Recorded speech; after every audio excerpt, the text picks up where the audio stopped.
The whole question of women in history is an elusive one, as the most written about ladies tend to be queens, born or married into positions of power. Some, like the very English Queen Elizabeth I and Queen Victoria, built on their birthright with the power of their personalities to enjoy long and successful reigns, while others made the history books for all the wrong reasons. And it is to this latter category that the subject of our film, Marie Antoinette, the most famous Queen of France, belongs.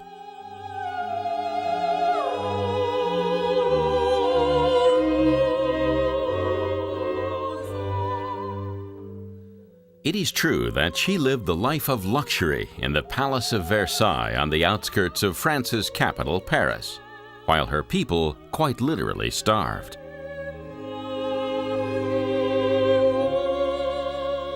After all, the one thing that almost everyone knows is that Marie Antoinette said, "Let them eat cake," when she was told that the French peasants had no bread, right?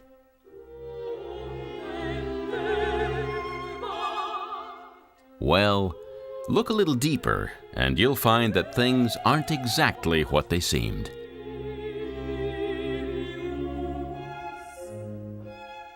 Today, royalty, politicians, and world leaders face a constant barrage of criticism from public opinion, fueled by the press, frequently as a result of the movers and the shakers behind the scenes working against them. There's nothing like positive or negative spin put out on a news story to inflame the masses, and surprising as it might sound, this was just as true in Marie Antoinette's day as it is in our own.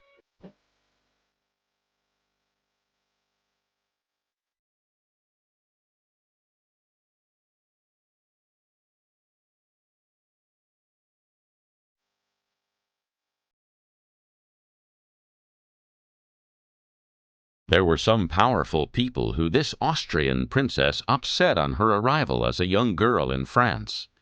And unfortunately, as you are about to discover, she paid the ultimate price for her childish errors, not only with her untimely death, but also with a tarnished reputation in the history books that would sully her name for all time.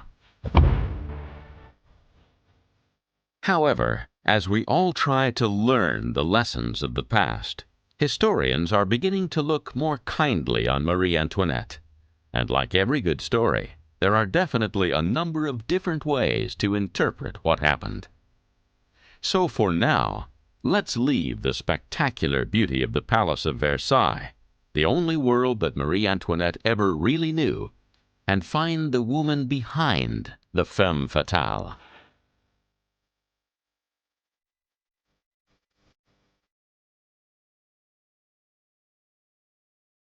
Although known to the world as Marie Antoinette, her full name was actually Maria Antonia Josepha Johanna von Habsburg-Lothringen, and she was born at the Hofburg Imperial Palace in Vienna, Austria, on November the 2nd, 1755.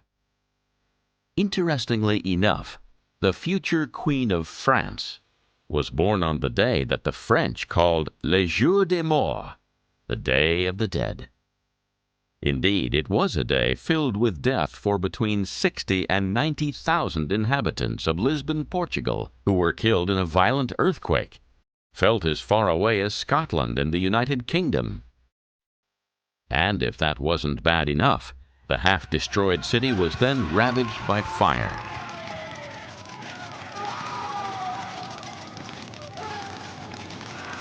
It would seem that the young Marie Antoinette certainly picked quite a day to come into the world.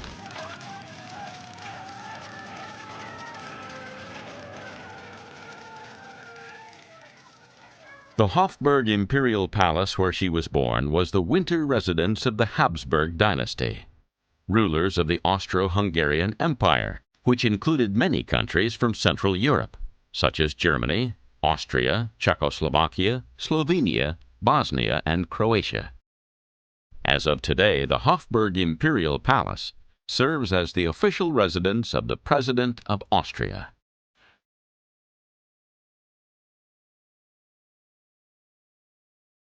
Marie Antoinette, as she became known when she later married, was the 15th of 16 children born to Austria's Empress Maria Theresa and the Holy Roman Emperor Francis I, and she enjoyed a very privileged upbringing in the beautiful city of Vienna. She was the youngest and the family's favorite daughter, destined from an early age to become the Queen of France. This was due to an arranged marriage that would benefit both France and Austria, while cementing a Franco-Austrian alliance between these two proud nations prone to fighting as often as they were at peace. Aside from Marie Antoinette's childhood being one of great luxury, due to the wealthy lifestyle the family enjoyed as rulers of Austria and surrounding countries, and great beauty due to the amazing palaces of Hofburg and Schönbrunn, and the unique environment of Vienna as a city, which is renowned to this day as a luxury holiday destination, there is little recorded of what she did or where she went. The most famous story told of Marie Antoinette's childhood concerns a young musical genius called Wolfgang Amadeus Mozart, who was born a mere 2 months after her. Mozart is certainly the most significant and possibly the most popular creator of European classical music, with recordings of his work selling more than any other composer in history.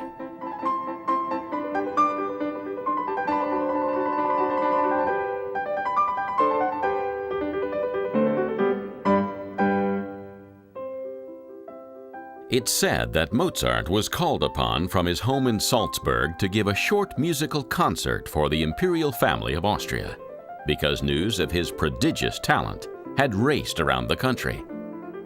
After the recital was over and the clapping had died down, the Empress Maria Theresa asked Mozart what he would like as a reward.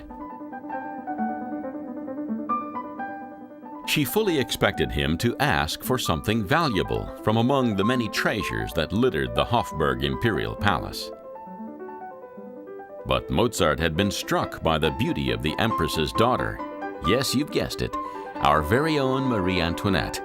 And rather than asking for something of monetary value, he asked for her hand in marriage instead. Allegedly, the whole assembly laughed at Mozart's audacity, but sadly on this occasion he didn't get what he asked for.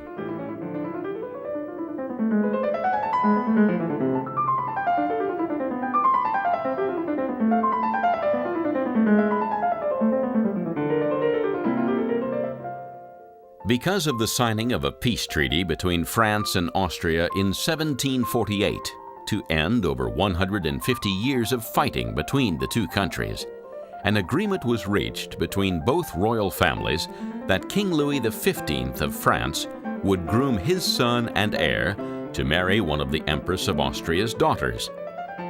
In the following years, King Louis's son died of tuberculosis, and the Empress's daughters began dying of smallpox. By the time the families felt their children were ready to marry, the King of France had to name his grandson as the new heir. He was also called Louis, and as you may have already worked out, there was a long line of kings called Louis that sat on the French throne. Because of the death of 3 of her daughters, the Empress was required to put forward Marie Antoinette to marry the new Crown Prince of France, known as the Dauphin. The French court that young Marie would be marrying into was one of glamour, prosperity, decadence, and intrigue. And just a little background information on the royal family of France will prove really helpful.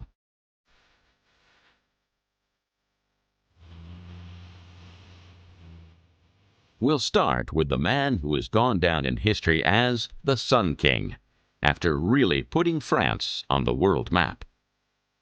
Louis XIV was crowned king when he was only 4 years old in 1642, and was helped in his duties by Cardinal Mazarin, who became a father figure to him. When the cardinal died, Louis XIV was 22 years old, and he then became sole ruler of France. He reigned over his country for an unprecedented 72 years, and likened himself to Apollo, the Greek god of the sun, and hence became the Sun King. France steadily grew as a dominant force during his kingship, to become one of the most powerful countries in the world and a leader in the arts.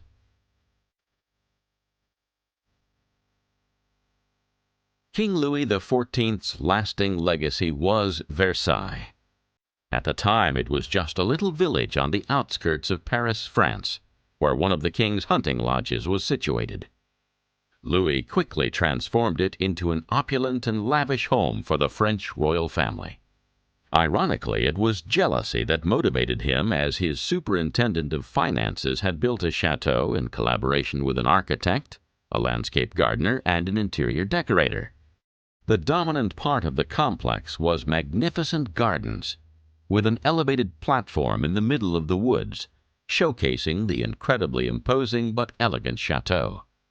When the king saw the finished work, he wanted to build something exactly like it, but better.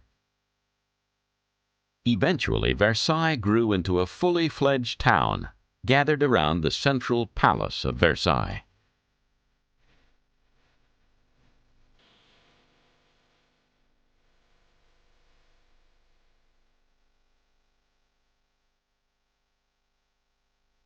King Louis XIV wanted to take charge of his government and have absolute power to rule over France, so he moved away from the diseased and overcrowded capital city of Paris and came to Versailles, making it his center of operations. First, the king improved the grounds with lavish gardens, sculptures, terraces, a lake, a zoo, and 1,500 water fountains. In 1668, he started work on the main chateau. 15 years later, he was able to move in. Nobody can say for sure how much it cost to build and maintain, but estimates have figured as high as hundreds of millions. However, in context, it was worth every last centime, as it became the seat of the French nobility, unified the warring factions of aristocrats around France, and was the new location of the royal court that Marie Antoinette would soon become a part of.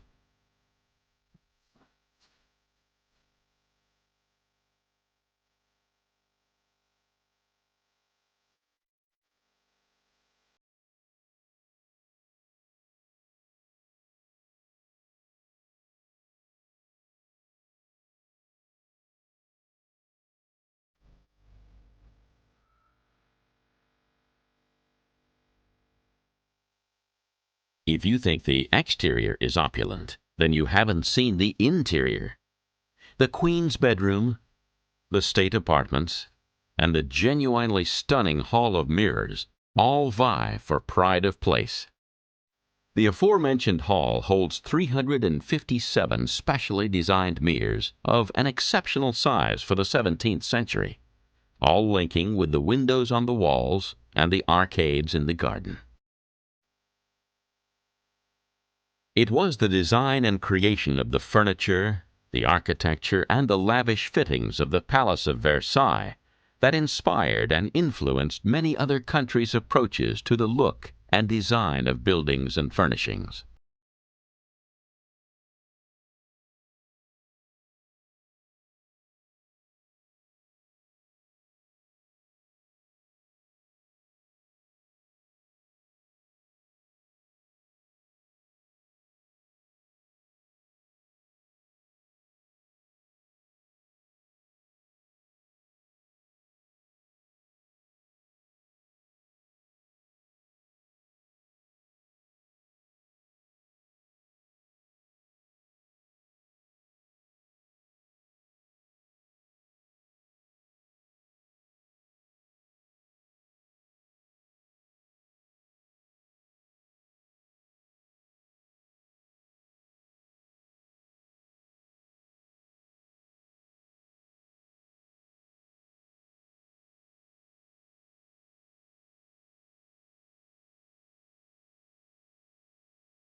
Emperor of France, but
Marie Antoinette was presented with an elaborate collection of jewelry that had been passed down from Dauphin to Dauphine. As a special gift, the king, her new father-in-law, gave Marie a fan encrusted with diamonds as his personal wedding present. After a sumptuous meal, the newlyweds were escorted to their bed to consummate the marriage. Opinion differs on why this didn't happen, quite literally for years. The popular consensus was that the prince was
the Dauphine's reputation was forever damaged with the French people.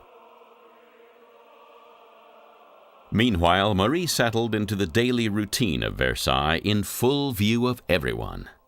In a letter to her mother, she complained bitterly about her lack of privacy.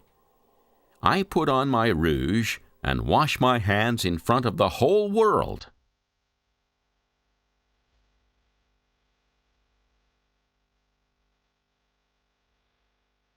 Also, the court of Versailles was a lot stricter than she had been used to in Austria, where everything was more relaxed and not quite so formal.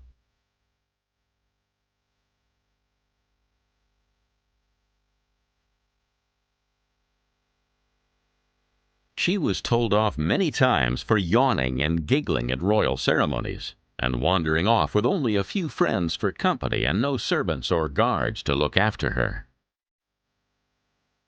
But the carefree existence of the girl bride and her young husband wasn't to last long. In 1774, just a few days after their fourth wedding anniversary, King Louis XV died from smallpox, and the prince and princess were transformed into a king and queen.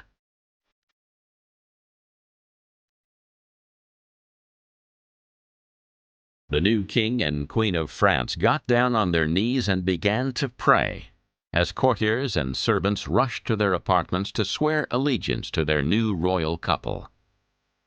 The first words that the youthful sovereign of France uttered were in an anxious prayer to the Almighty.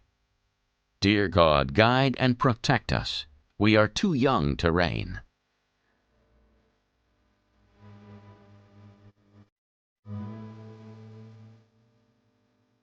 Although Louis and Marie had still to consummate their marriage, the new king pandered to his queen's expensive tastes, spending money the country could not afford.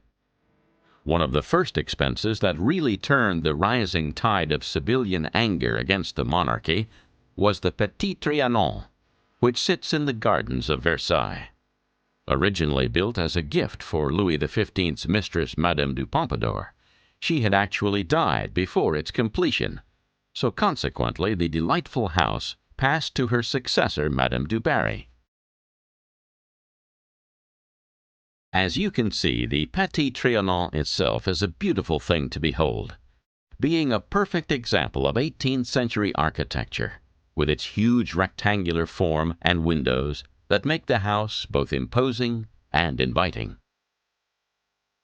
Well, Marie Antoinette certainly thought so. Madame du Barry, still not on speaking terms with the new queen, was abruptly removed from her comfortable living quarters, and then no expense was spared as Marie Antoinette made the Petit Trianon her own.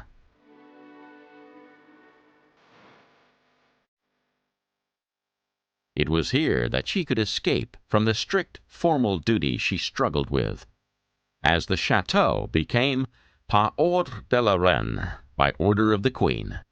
This meant that nobody could enter without gaining the queen's permission first, not even her husband, which caused resentment among those courtiers refused admittance. Romantic and idealistic, Queen Marie even built a temple of love in the park.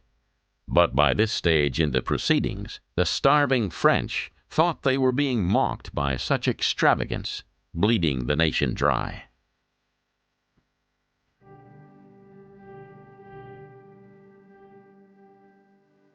The coronation of King Louis XVI and Queen Marie Antoinette took place at Rheims, in northern France. Unfortunately, in 1774 there was a terrible bread shortage in France, especially in Rheims. But Marie Antoinette evidently had a wonderful day, which she wrote about in a letter to her mother. "It is quite certain that in seeing the people who treat us so well despite their own misfortune, we are more obliged than ever to work hard for their happiness. The king seems to understand this truth. As for myself, I know that in my whole life, even if I live for 100 years, I shall never forget the day of the coronation."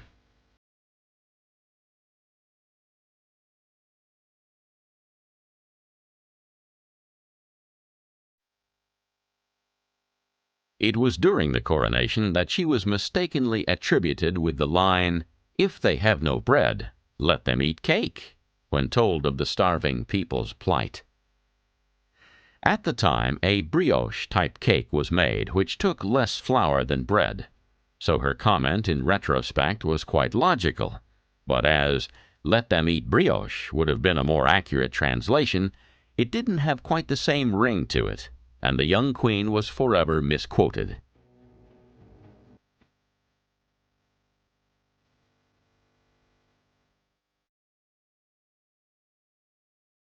After the coronation, and not realizing what a state of financial ruin France was in, Marie Antoinette launched herself into a life of pleasure and careless extravagance. This included throwing and attending many masked balls in Paris, and also involved gambling, theatricals, and late-night walks in the park. Her little circle of friends included the king's frivolous younger brother, the Count of Artois, and handsome young courtiers such as the Duc de Ligne, Count d'Yon, and Axel Fersen. The young queen was a blonde beauty, with her official paint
quoted as saying, "A son would have belonged to the state, but you shall be mine and have all my care.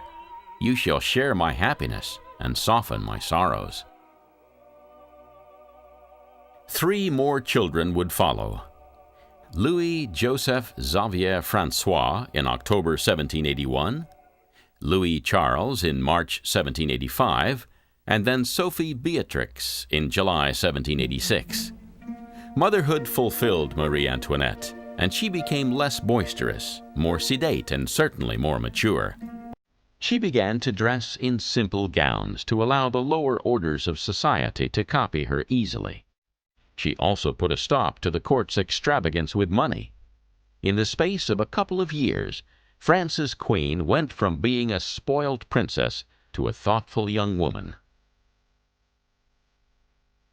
Sadly, though, too much damage had already been done in the eyes of the French public, especially when it came to the extravagance of the Palace of Versailles and Marie's own little peasant's village. However, with her newfound maturity, who knows, Marie Antoinette might well eventually have turned public opinion back in her favor, had it not been for the diamond necklace affair.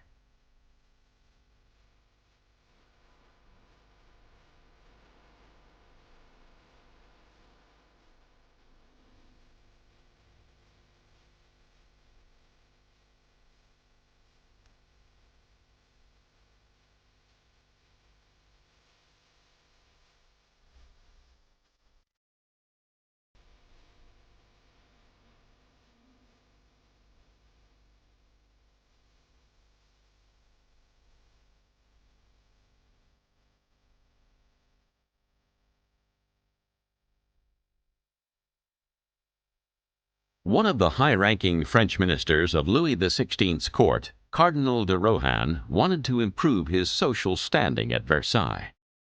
Nevertheless, he ill-advisedly began an affair with the Comtesse de la Motte, an impoverished aristocrat who proved to be nothing short of a con artist. She hired a woman to dress like Marie Antoinette, who met the cardinal in the dark gardens of Versailles one night. The false queen gave the cardinal a rose and hurried away, leaving the cardinal under the illusion that he had met the Queen of France. Next, the fake comtesse told the cardinal that the queen, Marie Antoinette no less, wanted him to purchase a very expensive diamond necklace on her behalf. Obediently, the cardinal obtained the necklace and gave it to Comtesse de la Motte, expecting the queen to pay for it. Of course, Marie Antoinette never saw the necklace. The Comtesse de la Motte gave the diamonds to her husband, who took them to London and sold them. When the jewelers demanded payment, the diamond necklace affair became public. The cardinal and the comtesse were quickly arrested. The cardinal was tried and acquitted, while the Comtesse de la Motte was imprisoned, publicly flogged, and branded. Eventually, she escaped to London, where she spread malicious rumors about Marie Antoinette. She pretended that the Queen of France had known all about the plot, and she also made accusations in public about a secret romantic rendezvous that she'd had with Marie Antoinette. As is usual with rumors, regardless of whether they're true or not, the stories began to stick, and they were exploited by Marie's enemies to help damn her character still further in the eyes of the French people.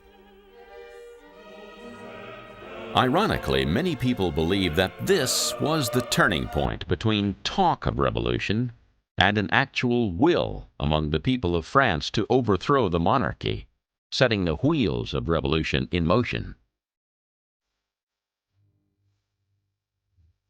The revolutionaries believed that by getting rid of the old order headed by the king and queen, they could rule France with a people's republic.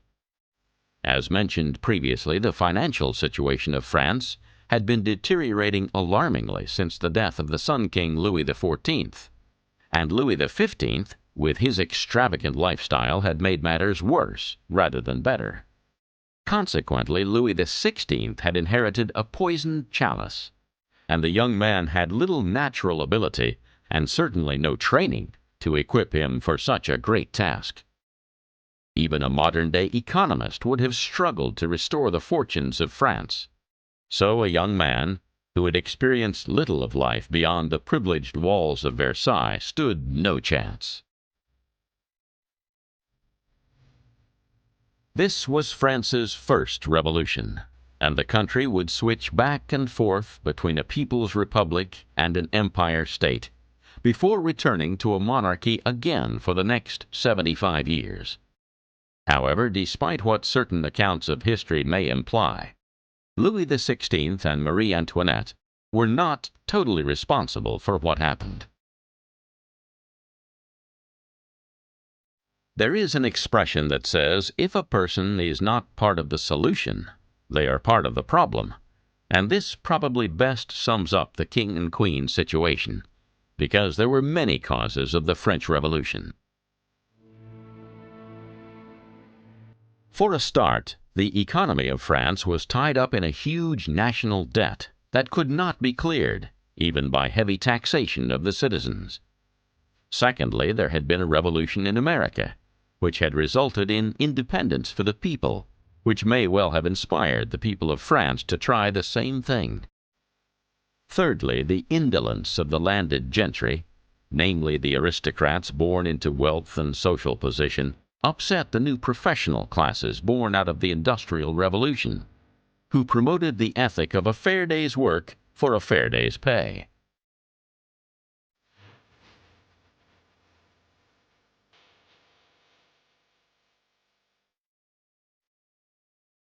Also, of course, the food situation in France was appalling in the months leading up to the Revolution, and, as we already know, forced a bread shortage, with that which was available being sold at ridiculously high prices.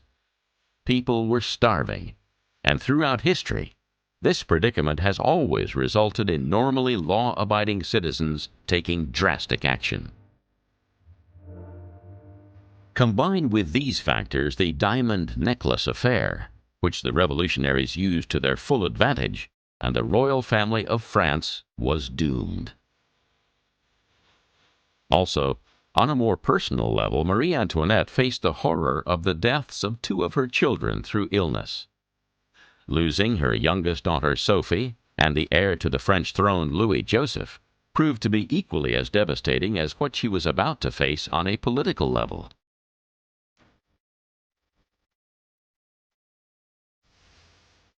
In 1789, the French Revolution erupted on the streets of Paris, with much of the revolutionaries' fury focused on Marie Antoinette.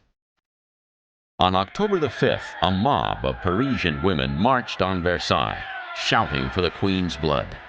Some members of the mob were actually men in disguise, working on the theory that royal troops were less likely to fire upon women.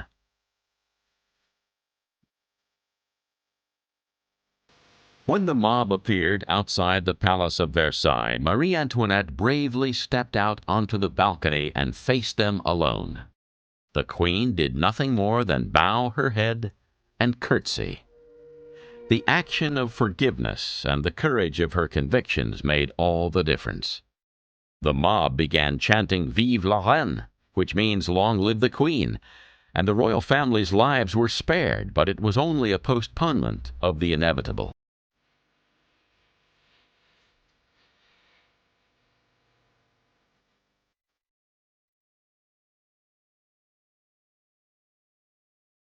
Before very long, the king, the queen, and their two surviving children were kept virtual prisoners in Paris, at the run-down Tuileries Palace that hadn't been in use since the time of King Louis XIV. Instead of fleeing as quickly as they could into permanent exile, they spent their time trying to negotiate with foreign powers to help them stabilize France and regain control. Marie Antoinette was most worried about her young son Louis Charles, who was now the heir to the throne, and when no help was forthcoming, they decided to quickly escape over the border into Marie Antoinette's homeland, Austria. However, they were too late. Revolution was everywhere, and they were caught when a shopkeeper recognized them and raised the alarm. The depleted royal family was sent back to Paris, where the mob was baying for their blood. King Louis XVI was forced to accept the new regime, but Marie Antoinette was made of sterner stuff, and she attempted to declare war on Austria in 1792, so that Austria would retaliate and invade France. However, in doing so, she was actually committing treason, a fact that the revolutionaries would later use against her.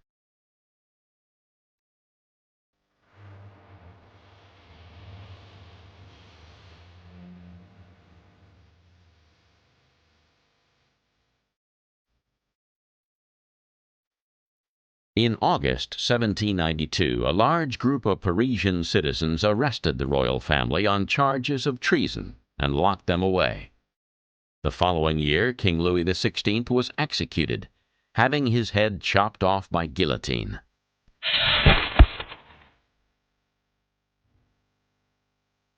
Although the guillotine's fame dates from its extensive use during the Reign of Terror of the French Revolution, the first guillotine-like instrument was used as early as 1307. The machine was named after Dr. Louis Guillotine, who proposed that such a machine be used for official executions, because it was supposedly a quick and painless form of capital punishment. Previously, the form of execution depended in part on a person's social class. A nobleman might merit a quick blow from a well-swung axe. But if you were a commoner, you might suffer the torture of being hung, drawn, and quartered, stoned, or even burned alive.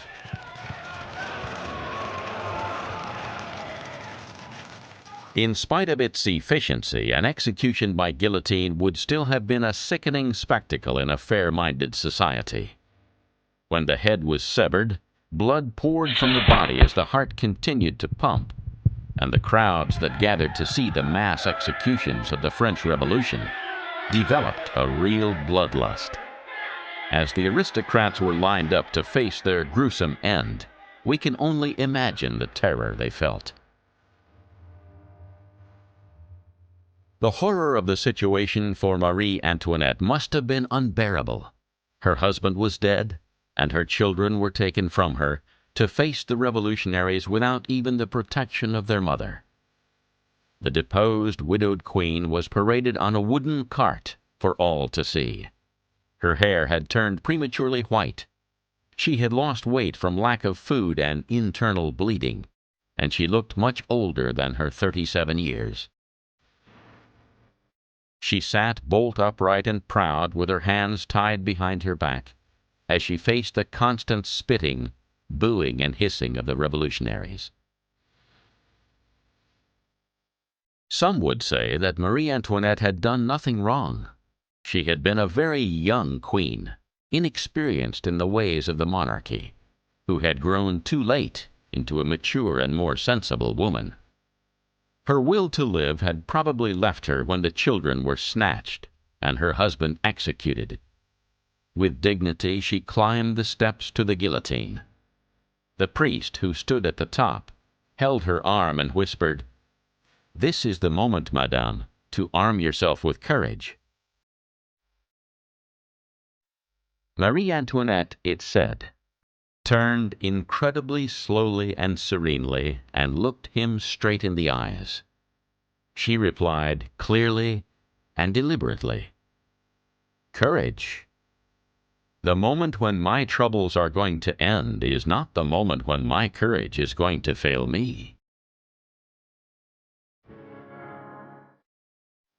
Her last words were to her executioner when she stumbled over his foot near the guillotine's block. "Monsieur," she said, "I ask your pardon. I did not do it on purpose."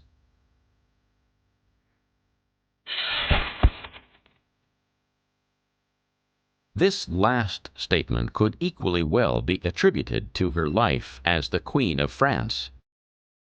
She hadn't asked to be, possibly hadn't even wanted to be queen. She had simply done her duty as demanded, in the wrong place, at the wrong time, having become an unwitting symbol of hate for the French revolutionaries.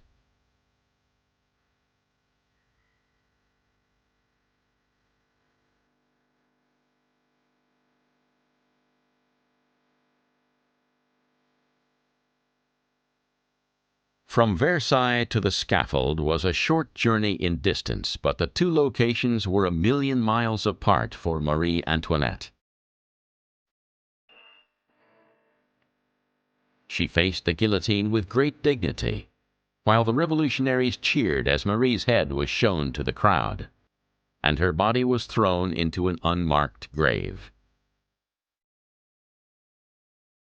Years later, Napoleon, by then Emperor of France, had the bodies of King Louis XVI and Queen Marie Antoinette found and finally laid to rest with due honor in the peace and tranquility of the royal crypt at St. Denis Basilica to the north of Paris, which is well worth taking time out to visit on any Parisian tour.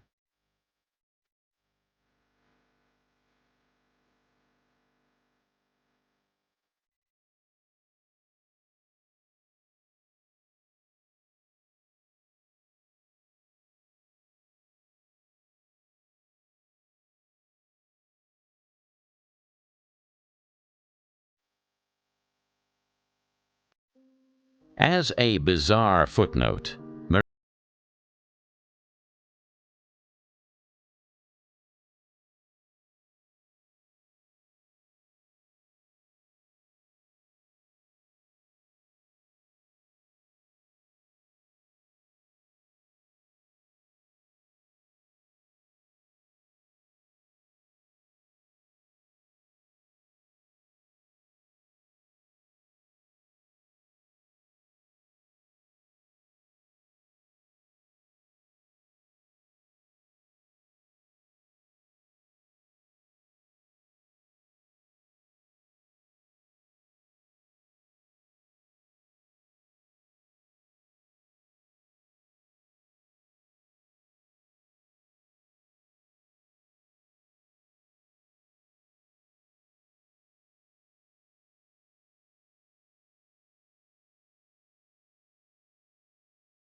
despite what her mother had hoped for when she sent her lovely daughter to the French court, there is much she can be criticized for in her youth. But who among us can honestly say we would have acted differently? Walk through the state apartments of Versailles, wonder at the opulence of Marie Antoinette's bedroom, and then discover the magic of the Petit Trianon and her peasant village, and ask yourself whether you would have been able to resist such charming surroundings. Because of her upbringing, Marie Antoinette simply accepted these luxuries as her birthright, without a thought of what it cost.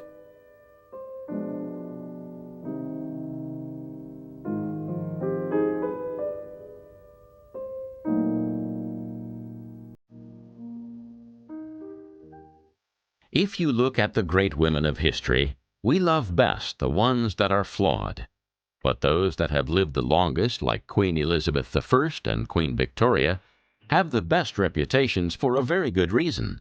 Any wild moments and selfish actions in youth are corrected in maturity, about the only luxury Marie Antoinette never got the chance to enjoy.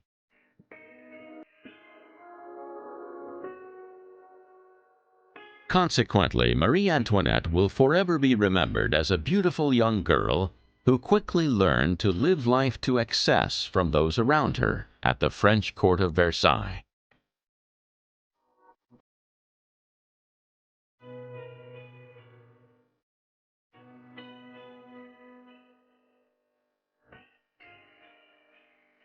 Had she been allowed to grow old gracefully with the love of a good husband and her children to teach her the wisdom she lacked, this story would undoubtedly have had a much happier ending.